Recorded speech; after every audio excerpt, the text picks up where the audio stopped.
Hi, welcome to video number 29. I really meditated on things, and it seems to me that the next subject that should be covered is praise of the Lord in specific. As I've said, I have been at this spiritual practice for a long time, and I personally have found, I would say, tremendous efficacy in practicing praising the Lord. And I've been through all sorts of circumstances throughout my time on this planet. And I have found that praising the Lord, even when things are not going well, and there have been many times that they have not gone well, I've been in tremendous amounts of pain that I can't even describe. And I'm sure there are some of you out there that will watch this video, whether it's now or sometime in the future after I've passed away, that will relate. That pain can be so debilitating and so excruciating, so agonizing. And in those moments, I personally have found solace in praising the Lord. And praising the Lord for me encompasses just telling God, Father, Son, and Holy Spirit, the truth about themselves as best I know it. For example, Lord, you are above and beyond all creation, and all this sentience and power marshaled against you in 1 millisecond would not even be as a flea attacking me. And I know it's true because I've told you about the research that I've done on things like Stevenson 218 and UY Scuti. Those are huge stars. Stevenson 218 can hold 10 billion with a B. That's 10,000 million of our suns inside of it. And our sun can hold somewhere around 960,000 of our Earths inside of it. And I don't even know how many me's could fit inside our Earth, probably a trillion or quadrillion, quintillion. So I am tiny. In the cosmos, I am there's things, forgive me if my science is off here a little bit, but there are things I believe that are called boson's particles, they're quarks and things like that, that are so tiny they almost don't exist, but they still exist.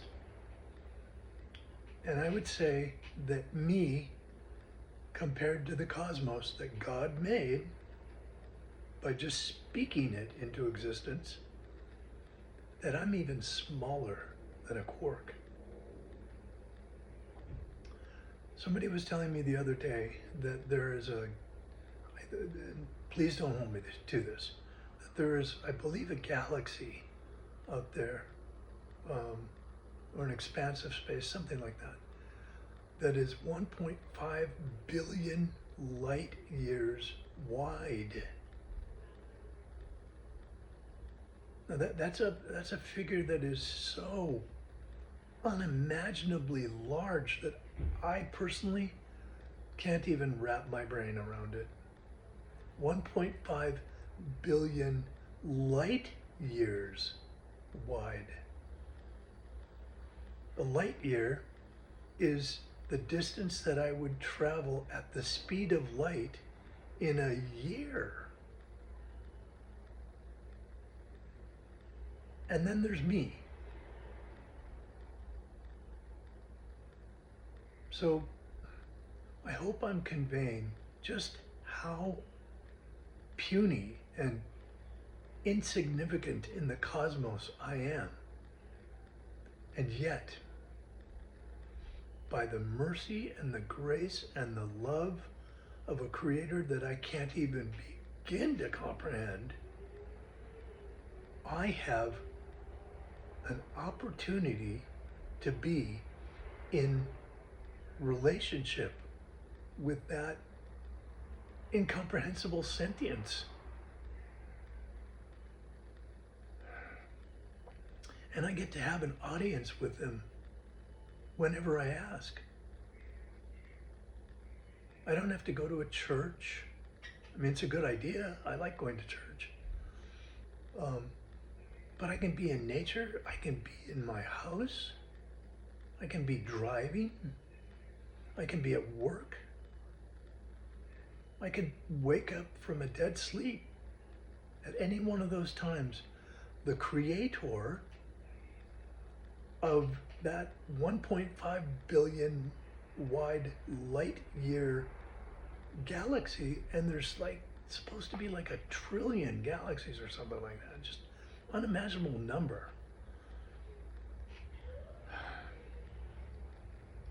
I can have an audience with him. And if that isn't reason to praise, I don't know what is.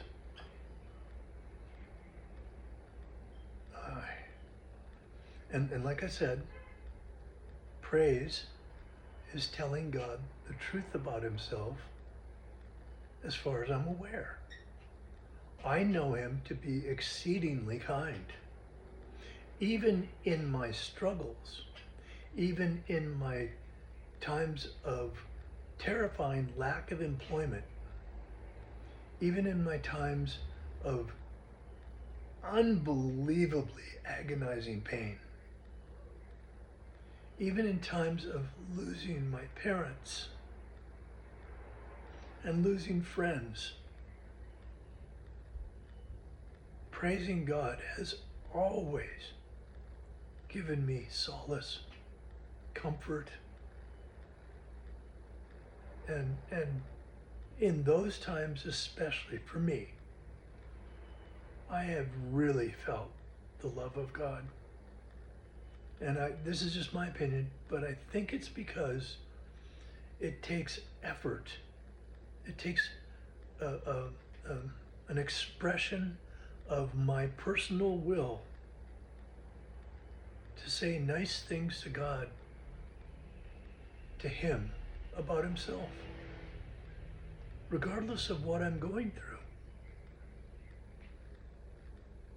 And I can't thank him enough. I just can't comprehend the love of God. And I know that he loves each and every one of you watching this video. And that he wants to be in a wonderful, comforting, protective, provisional relationship with you. But it requires a real effort of my will. And if I'm not willing to put in the effort, then there's going to be no relationship, and then there's going to be no solace. I really hope that this helped somebody today, because praise is so beautiful. It always lifts my spirit. Just start to think of things that you have experienced with God in any way. A beautiful sunset, a beautiful sunrise, even if you didn't believe in him at the time. Those are all attributable to him. I took a photograph the other day of a sunset, and it was stunning. The colors. It was like God watercolor painted with vibrant, almost neon colors the sky. I can always look for evidence of God's goodness and his supremacy if I just put in just a little bit of effort. And if I put in that effort when times are good, that's awesome. But if I put in that, not if, when I put in that effort, when times are a lot more difficult, there's something mystical and miraculous about it. And I don't know how to convey that to you. You have to have your own experience with him. But he's so worth it. He's so worth every effort that I make, every moment of every day. Anyway, the truth is murdered in a multiplicity of words. And I thank you for being here tonight. And as I always close, and I mean it from the bottom of my heart, may each and every one of you receive a deep revelation of the ever-present presence of the Creator of the universe, who loves you. And as I grow in that relationship, it's comforting and a little terrifying, I'll be honest. It's comforting to know that God knows me, everything about me, and he still loves me. And he still loves you. And my other prayer for you from the bottom of my heart is, may you have a deep, deep, deep realization of just how expansive and deep and incomprehensible God's love is for you. Thank you and good night.